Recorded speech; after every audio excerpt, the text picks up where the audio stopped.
La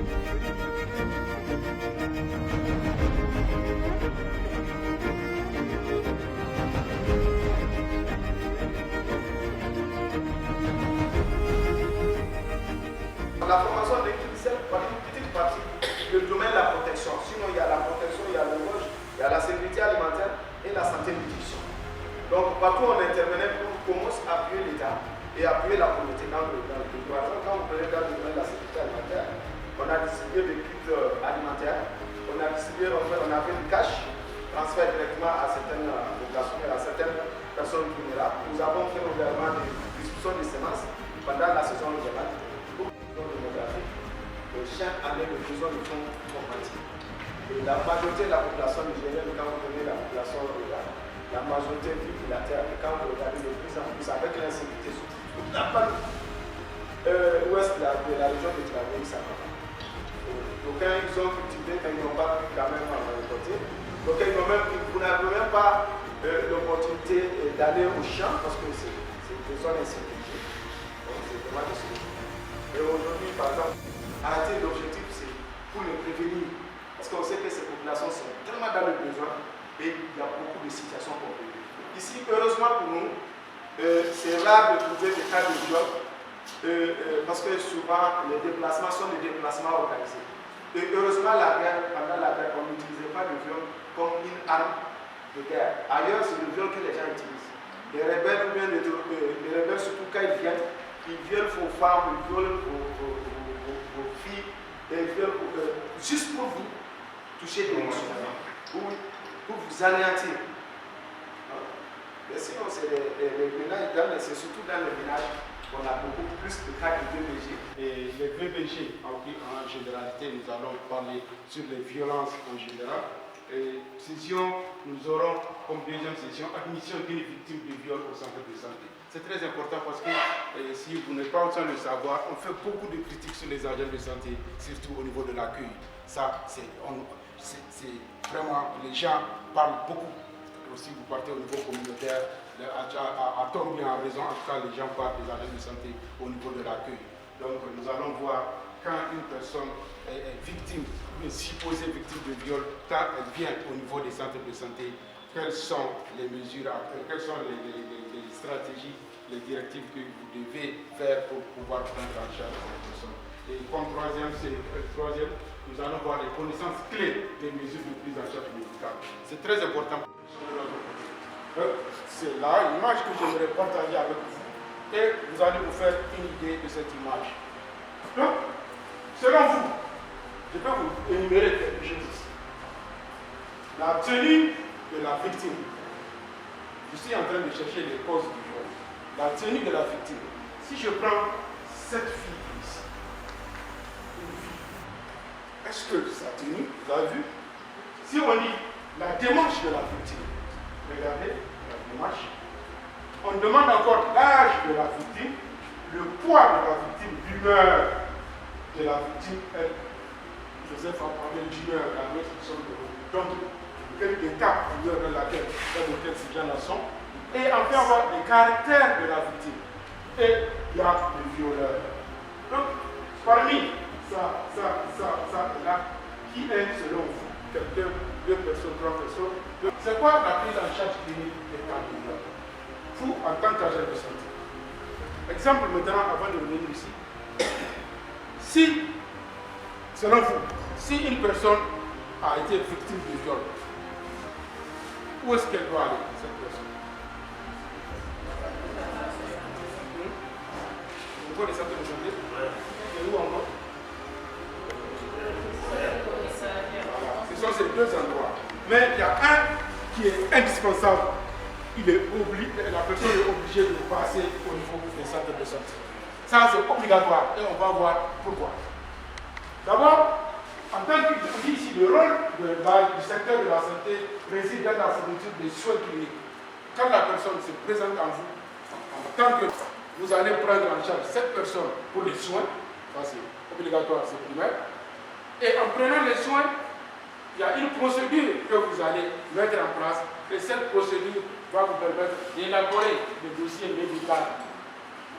Donc, et ce dossier médical va fournir des preuves contre cet agresseur.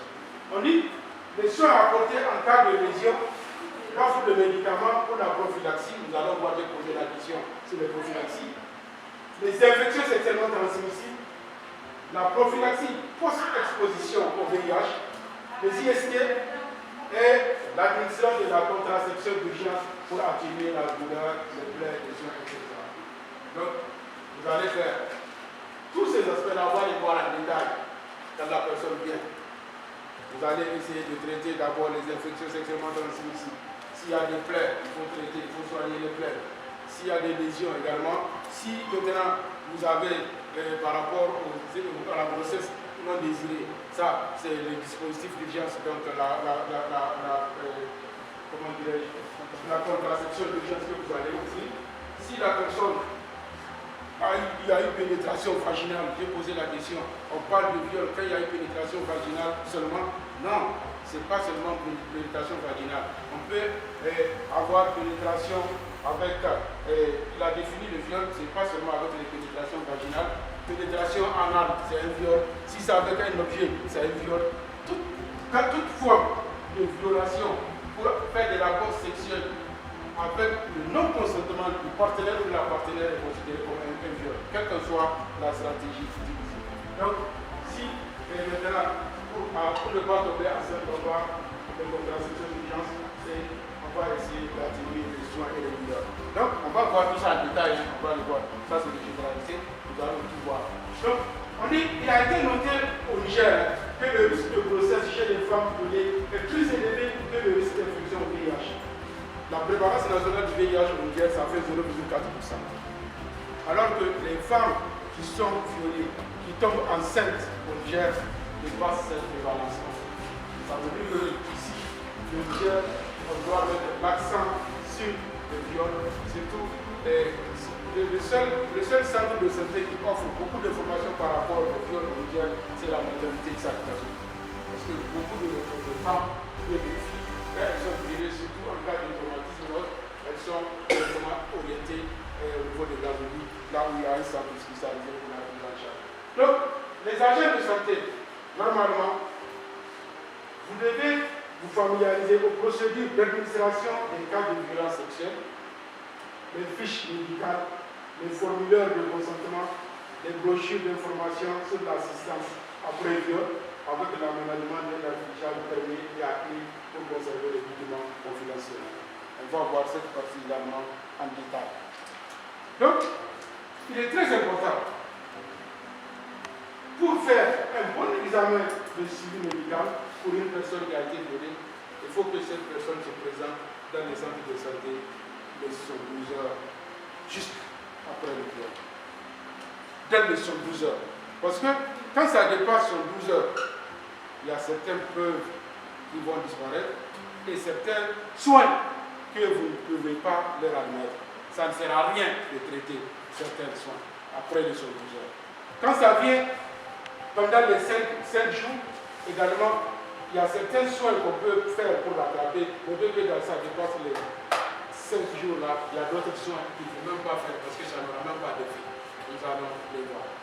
Donc, il est important que quand la personne est victime de viol, que cette personne se présente au niveau du centre de santé le plus tôt possible pour qu'on puisse avoir plus d'éléments de preuve que le certificat médical peut contenir pour d'abord traiter la personne et maintenant aller vers la police, la gendarmerie, la justice pour porter plainte ou bien pour défendre cette agressé. La gestion clinique des cas de viol. On dit les survivants ont besoin d'une bonne qualité de prise en charge médicale. Nous allons voir quelles sont les missions de clinique. Ici, la personne vient au niveau des centres de santé. Vous raconte l'information sur la procédure de prise en charge. C'est très important ici ce que vous devez faire. Vous devez écouter les récits de faire. Ah, j'ai été violé hier nuit vers 23h au niveau du marché par un jeune homme que je connais mais que je ne connais pas.